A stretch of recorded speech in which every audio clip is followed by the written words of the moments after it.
Okay, आज आपण oogenesis चालू करणार आहोत. oogenesis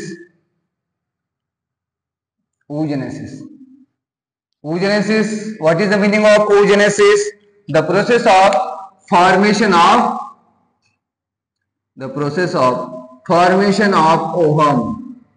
ओहम तयार करण्याच्या प्रोसेसला आपण काय म्हणतो? oogenesis. The process of formation of ohm is called as oogenesis. आता बघा, याच्या आधी आपण स्पर्मॅटोजेनेसिस बघितलं. स्पर्मॅटोजेनेसिस मेल मध्ये झालं कधी? At puberty. अँड oogenesis कोणामध्ये होणार आहे? फिमेल मध्ये होणार आहे. स्पर्मॅटोजेनेसिस अँड oogenesis हे बोथ आर टाइप ऑफ गॅमेटोजेनेसिस. हे दोघं पण गॅमेटोजेनेसिसचे टाइप आहेत. पण स्पर्मॅटोजेनेसिस अँड oogenesis थोडंसं काय डिफरंट आहे. काय डिफरंट आहे? स्पर्मॅटोजेनेसिस चालू कधी झालं? प्युबर्टीला चालू झालं. स्पर्मॅटोजेनेसिस स्टार्ट ॲट प्युबर्टी. बट जर oogenesis बघितलं तर oogenesis कधी स्टार्ट होणार आहे? जेव्हा फिमेल तिच्या एम्ब्रियॉनिक स्टेज मध्ये असेल. एम्ब्रियॉनिक स्टेज म्हणजे फिमेलची बर्थ झाली का? नाही, फिमेल तिच्या एम्ब्रियॉनिक स्टेज मध्येच आहे अजून. मग जेव्हा ती फिमेल तिच्या एम्ब्रियॉनिक स्टेज मध्ये असते तेव्हा त्या फिमेलच्या बॉडीमध्ये काय चालू होते? oogenesis चालू होते. म्हणजे प्युबर्टी यायच्या आधीच ही oogenesis प्रोसेस चालू झाली फिमेलच्या बॉडीमध्ये. जेव्हा ती फिमेल काय होती? एक एम्ब्रियो होती. म्हणजे या एम्ब्रियॉनिक स्टेज मध्ये जी फिमेलची ओव्हरी आहे त्या ओव्हरीमध्ये oogenesis चालू झालं. कधी? Embryonic stage. आणि या ओव्हरीमध्ये अप्रॉक्सिमेटली 2 मिलियन उगोनिया तयार झाले. किती मिलियन? 2 मिलियन उगोनिया. कधी? जेव्हा ती फिमेल एम्ब्रियॉनिक स्टेज मध्ये होती. म्हणजे oogenesis start at embryonic stage. आणि या oogenesis मध्ये त्या एम्ब्रियॉनिक फिमेलच्या प्रत्येक ओव्हरीमध्ये 2 मिलियन उगोनिया तयार झाले. यानंतर फिमेलच्या ओव्हरीमध्ये एकही उगोनिया तयार होणार नाही. लास्ट 2 मिलियन उगोनिया तयार झाले प्रत्येक ओव्हरीमध्ये. यानंतर फिमेलच्या ओव्हरीमध्ये एकही उगोनिया तयार होणार नाही. हे सगळं एम्ब्रियॉनिक स्टेज मध्ये झालं. किती झालंय? एम्ब्रियॉनिक स्टेज मध्ये झालं. ओके, आता हे जे उगोनिया आहेत हे उगोनिया ज्याला आपण काय म्हणतो? Female germ cells. उगोनियाला काय म्हणतो आपण? Female germ cells. आणि हे कसे असतात? डिप्लॉइड आहेत. हे कसे आहेत? डिप्लॉइड आहेत. यांच्यामध्ये क्रोमोझोमची संख्या किती आहे? 46 क्रोमोझोम. आणि किती येते? 2 मिलियन. हे उगोनिया किती आहेत? 2 मिलियन. याच्यानंतर फिमेलच्या बॉडीमध्ये म्हणजे फिमेलच्या ओव्हरीमध्ये एकही उगोनिया तयार होणार नाही. ओके, आता हे 2 मिलियन उगोनिया सायमल्टेनियसली मायटॉसिस मध्ये जातात. कसे जातात? मायटॉसिस. बघा, फिमेल अजून कोणत्या स्टेज मध्ये? एम्ब्रियॉनिक स्टेज मध्ये. हे 2 मिलियन उगोनिया सायमल्टेनियसली कसे जातात? मायटॉसिस मध्ये जातात. आणि mitosis is the equational division. आणि हे 2 मिलियन उगोनिया मायटॉसिस मध्ये गेल्यानंतर कसे कन्वर्ट होतात? प्रायमरी oocyte मध्ये कन्वर्ट होतात. oocyte. These 2 million oogonia undergo mitosis division and convert into primary oocyte. Primary oocyte किती तयार झाल्या? 2 मिलियन oogonia पासून 2 मिलियन प्रायमरी oocyte तयार झाल्या. ओके, आता या प्रायमरी oocyte तयार झाल्या. आता बघा, फिमेल अजून एम्ब्रियॉनिक स्टेज मध्ये. आणि आता उगोनियापासून काय तयार झाले? 2 मिलियन प्रायमरी oocyte. आता फिमेलच्या ओव्हरीमध्ये 2 मिलियन प्रायमरी oocyte आहेत. ओके, आता प्रायमरी oocyte काय करणार? आता हे प्रायमरी oocyte मिओसिस 1 मध्ये जाणार. कसे जाणार? मिओसिस 1 मध्ये.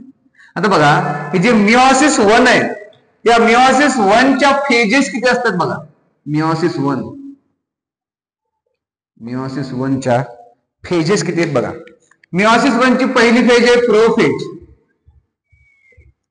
प्रोफेज 1. दुसरी फेज आहे metaphase 1. Third phase is anaphase 1. Fourth is telophase 1.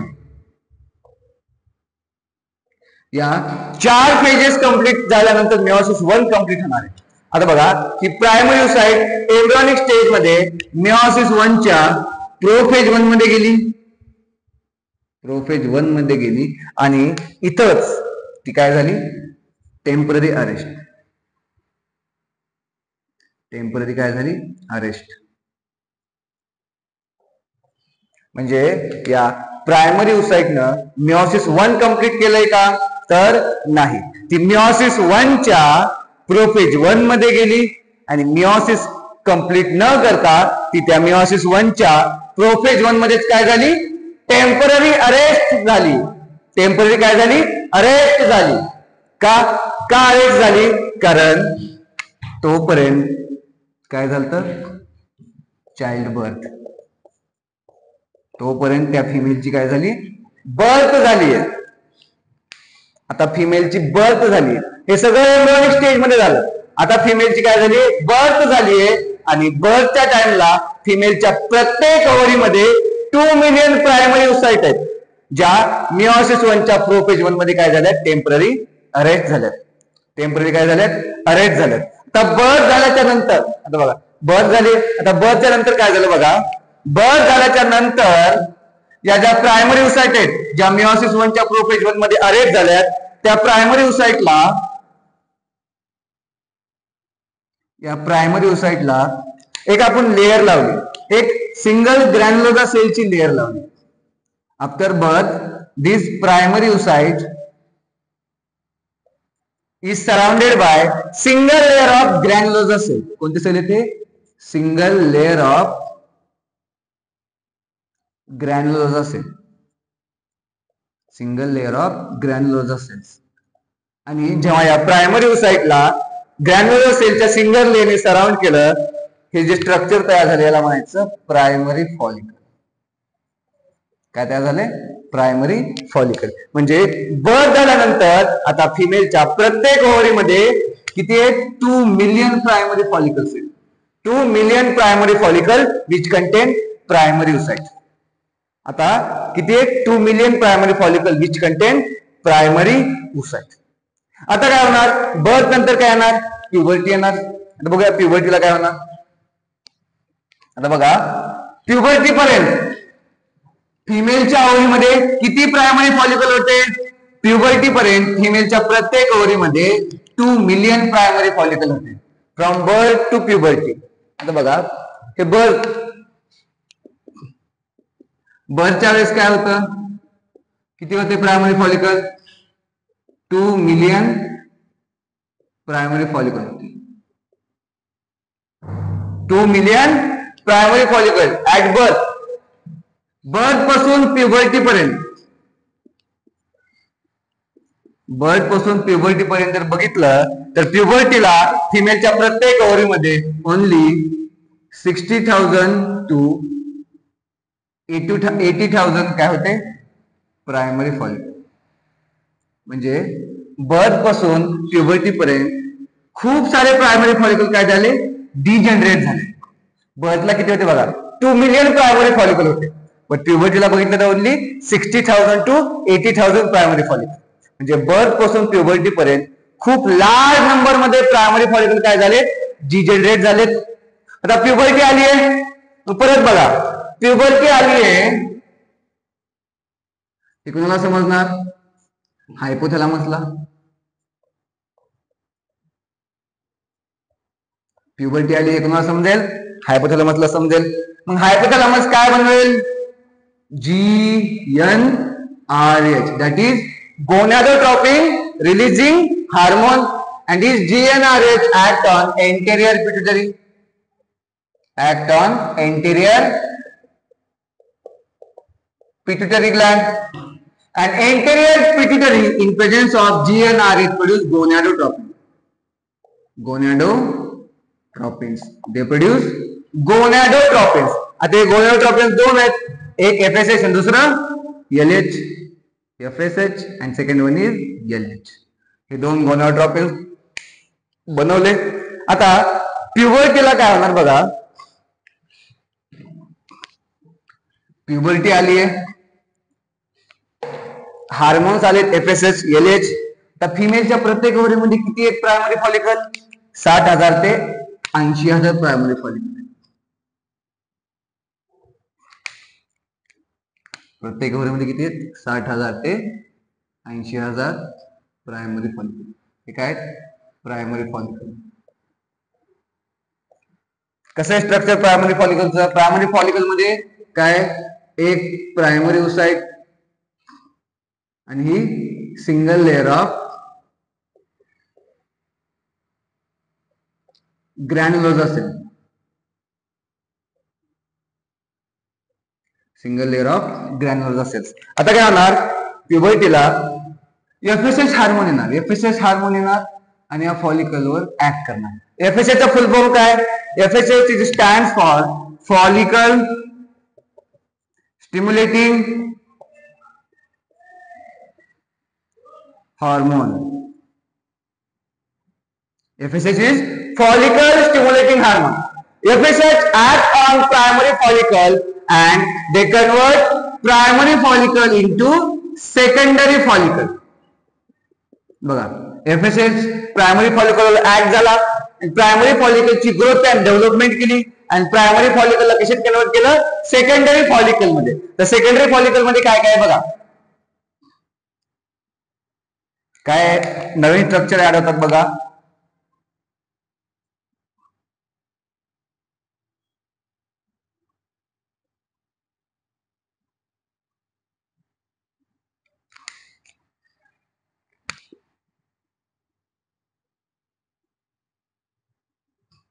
बघा, सेकंडरी फॉलिकल मध्ये primary oocyte as it is. इथं मिस्टेक करू नका. सेकंडरी फॉलिकल मध्ये पण काय प्रायमरी ओसाइट आहे.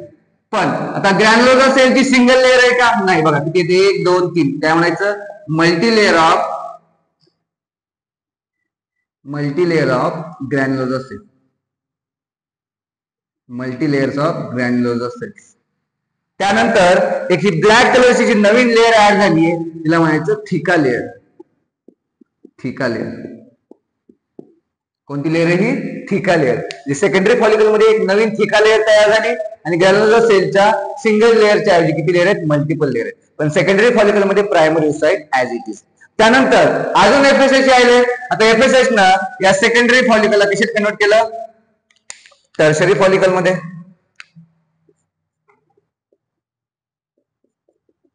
Secondary follicle is convert into tertiary follicle. आता बघूया टर्शरी फॉलिकलचं structure. Secondary follicle is convert into tertiary follicle. बघा काय चेंजेस दिसत आहे.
बघा, दिस इज टर्शरी फॉलिकल. काय काय या टर्शरी फॉलिकल मध्ये चेंज आहेत बघा. पहिला सुरू जे सेकंडरी फॉलिकलची बाहेरची थिका लेअर होती, आता इथं एकच होती सेकंडरी फॉलिकल मध्ये. आता या टर्शरी फॉलिकल मध्ये या थिका लेअर 2 आहे.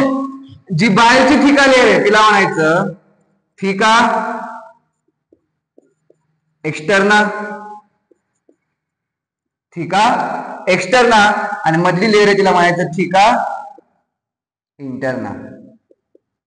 हा एक चेंज. थिका लेअर डिफरन्शिएट झाली टर्शरी फॉलिकल मध्ये आणि 2 लेअर तयार झाल्या, थिका एक्सटर्ना आणि थिका इंटरना. त्यानंतर दुसरा फरक काय? सेकंडरी फॉलिकल मध्ये ही कॅव्हिटी नव्हती, पण टर्शरी फॉलिकल मध्ये ही कॅव्हिटी तयार झाली. या कॅव्हिटीला आपण म्हणतो अँट्रम. ही काय कॅव्हिटी, ही एक नवीन कॅव्हिटी तयार झाली टर्शरी फॉलिकल मध्ये. बघा, पहिला डिफरन्स थिका लेअर डिफरन्शिएट झाली, थिका एक्सटर्ना थिका इंटर्ना मध्ये. दुसरं काय, एक कॅव्हिटी तयार झाली ज्याला आपण काय म्हणतो अँट्रम. अँड तिसरा चेंज काय झाला बघा, सेकंडरी फॉलिकल मध्ये काय होतं प्रायमरी ओसाइट. सेकंडरी फॉलिकल मध्ये काय होतं प्रायमरी ओसाइट. आता जेव्हा सेकंडरी फॉलिकल मधून सेकंडरी फॉलिकल मध्ये काय होतं प्रायमरी ओसाइट, काय होतं प्रायमरी ओसाइट. पण जेव्हा सेकंडरी फॉलिकल टर्शरी फॉलिकल मध्ये कन्वर्ट झालं, बघा ही प्रायमरी ओसाइट कसे टेम्पररी अरेस्ट झालं. ते temporary arrest in meiosis 1 of prophase 1. Okay, meiosis 1 च्या प्रोफेज 1 मध्ये हे अरेस्ट झालं प्रायमरी ओसाइट. आता टर्शरी फॉलिकल मध्ये या प्रायमरी ओसाइटनं मिओसिस 1 काय केलं कंप्लीट केलं. बघा, या प्रायमरी ओसाइटनं टर्शरी फॉलिकल मध्ये मिओसिस 1 कंप्लीट केलंय आणि दोन अनइक्वल सेल तयार झाले, अनइक्वल इन साइज. एक लार्ज सेल तयार झाली, तिला आपण म्हणतो सेकंडरी ओसाइट. आता मिओसिस 1 कसं आहे रिडक्शनल डिव्हिजन. प्रायमरी ओसाइट होतं डिप्लॉइड, सेकंडरी ओसाइट कसं आहे हॅप्लॉइड आहे. अनइक्वल डिव्हिजन झालं का, एक प्रायमरी ओसाइट तयार झाली. बघा, एका प्रायमरी ओसाइट पासून जेव्हा मिओसिस 1 कंप्लीट झालं, एका प्रायमरी ओसाइट पासून एक सेकंडरी ओसाइट बनलं आणि दुसरं एक स्मॉल स्ट्रक्चर बनलं ज्याला आपण म्हणतो पोलार बॉडी. काय म्हणतो पोलार बॉडी. हे पण कसं आहे हॅप्लॉइड आहे. म्हणजे प्रायमरी ओसाइट जेव्हा मिओसिस 1 मध्ये गेली इन टर्शरी फॉलिकल, दोन अनइक्वल सेल तयार झाल्या. दोन्ही पण हॅप्लॉइड होत्या, पण साईज कशी होती अनइक्वल. एक मोठी आहे ती सेकंडरी ओसाइट आणि दुसरी tiny polar body. Tiny polar body. मग आता या टर्शरी फॉलिकल मध्ये हे जे स्ट्रक्चर असेल त्याला काय म्हणायचं आता सेकंडरी ओसाइट असेल. आणि हे कसं असेल सेकंडरी ओसाइट हॅप्लॉइड असेल. आणि या सेकंडरी ओसाइट सोबत अजून काय असेल, ही पोलार बॉडी असेल. ती पण कशी असेल काय पोलार बॉडी. पोलार बॉडीचं काम काय, पोलार बॉडीचं काम आहे एक क्रोमोझोमचा सेट बिअर करणं, एवढंच काम. काही दिवसानंतर ही पोलार बॉडी रिजनरेट होऊन जाते, कारण तिचा आपल्याला काही इम्पॉर्टन्स नाही. पण आपल्याला या सेकंडरी ओसाइटला तसंच ठेवायचं. टर्शरी फॉलिकल मध्ये सेकंडरी ओसाइट आहे अलॉंग विथ पोलार बॉडी. हे तीन चेंजेस लक्षात ठेवा टर्शरी फॉलिकल मध्ये. थिका लेअर डिफरन्शिएट झाली, थिका एक्सटर्ना थिका इंटर्ना. दुसरं एक कॅव्हिटी तयार झाली अँट्रम. आणि तिसरं प्रायमरी ओसाइटने मिओसिस 1 कंप्लीट केलंय आणि दोन अनइक्वल, एक मोठी सेकंडरी ओसाइट तयार केली and another one is small tiny polar body. दोघं पण कसे आहेत हॅप्लॉइड आहेत. ओके, हे टर्शरी फॉलिकल तयार झालं. आता अजून एफएसएच आले. बघा, हे सगळं कुणी केले प्रायमरी फॉलिकलला सेकंडरी फॉलिकल मध्ये कन्वर्ट एफएसएच ने केले, सेकंडरीला टर्शरी एफएसएच ने केले. आता अजून एफएसएच आलं आणि टर्शरी फॉलिकल ऍक्ट झालं आणि या टर्शरी फॉलिकलला ओव्हरी मधला सगळ्यात हायली डेव्हलप फॉलिकल मध्ये कन्वर्ट केलं, ज्याला आपण काय म्हणतो ग्राफियन फॉलिकल. आता बघूया ग्राफियन फॉलिकल काय. या टर्शरी फॉलिकल पासून कोणता फॉलिकल तयार केला Graafian follicle. Graafian follicle is the highly develop follicle of ovary. ओव्हरीचा सगळ्यात हायली डेव्हलप फॉलिकल कोणता आहे ग्राफियन फॉलिकल. त्या ग्राफियन फॉलिकल मध्ये काय काय चेंजेस झाले बघ.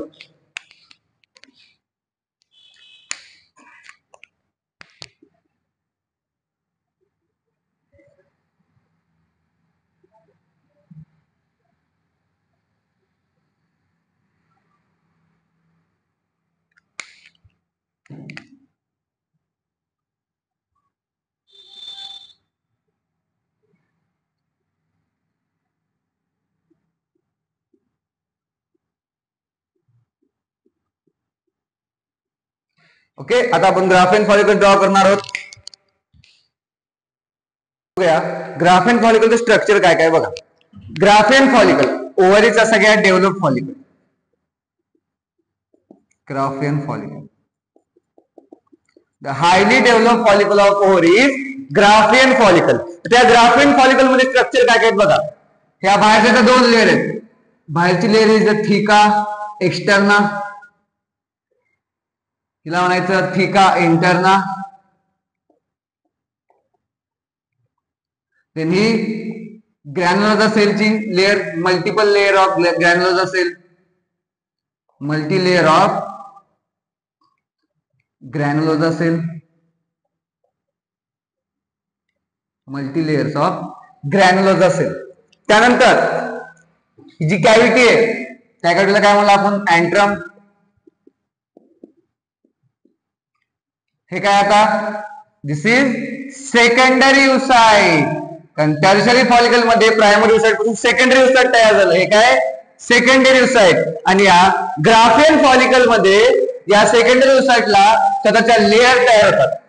सेकंडरी युसाइटच्या काय तयार होतात, लेअर तयार होतात. बघा या फॉलिकल मध्ये सेकंडरी युसाइटला स्वतःच्या 3 लेअर तयार झाल्यात. कोणत्या कोणत्या लेअर बघा, सेकंडरी युसाइटच्या लेअर बघा. सेकंडरी युसाइट इकडे ड्रॉ करतो. या 3 लेअर कोणत्या कोणत्या तयार झाल्यात ग्राफियन फॉलिकल मध्ये सेकंडरी युसाइटच्या.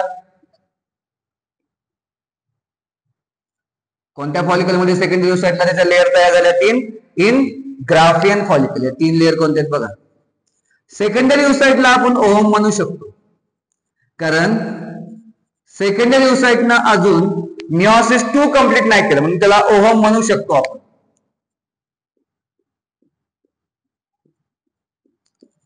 सेकंडरी युसाइटच्या 3 लेअर कोणत्या तयार झाल्या बघा. आणि हा एमसीक्यू आहे. ग्राफियन फॉलिकल मध्ये सेकंडरी युसाइटच्या 3 लेअर तयार झाल्या. कोणत्या कोणत्या, जी सगळ्यात बाहेरची आहे हिला म्हणायचं corona radiata. Corona radiata. Outermost layer of secondary oocyte is corona radiata. त्यानंतर middle layer is zona pellucida and innermost layer is a vitelline membrane. Vitelline membrane. या 3 लेअर, या सेकंडरी युसाइटच्या 3 लेअर कशात तयार झाल्या, ग्राफियन फॉलिकल मध्ये. बाकी सगळे structure as it is. आणि हा जो सेकंडरी युसाइट आहे तो ग्राफियन फॉलिकलला अटॅच झालाय. या स्ट्रक्चरला म्हणायचं क्युम्युलस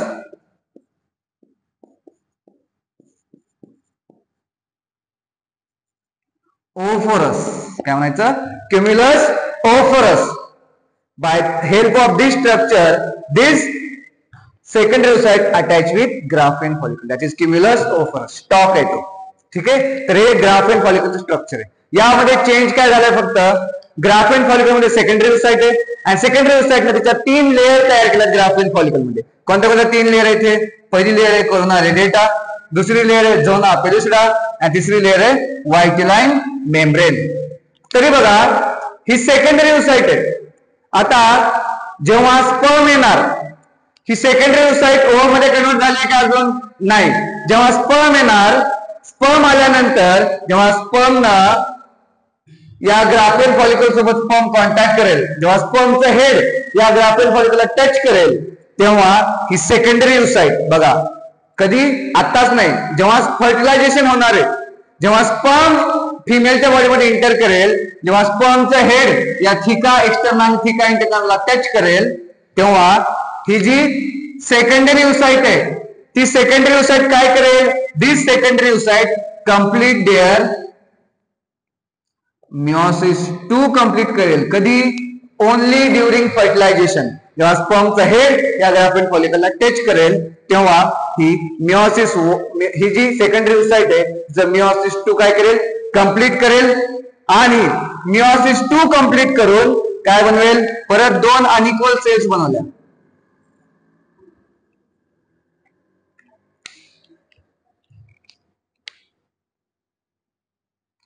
मिओसिस 2 कंप्लीट केलं सेकंडरी युसाइटनं आणि काय बनलं, दिस इज ओहम. आता ओहम म्हणलंय. आणि ही पोलार बॉडी, परत पोलार बॉडी. हे कधी झालं, only during fertilisation. Only during fertilisation म्हणजे जोपर्यंत फर्टिलायझेशन होत नाही तोपर्यंत ही सेकंडरी ओसाइट मेयोसिस 2 कंप्लीट करणार आहे का? नाही.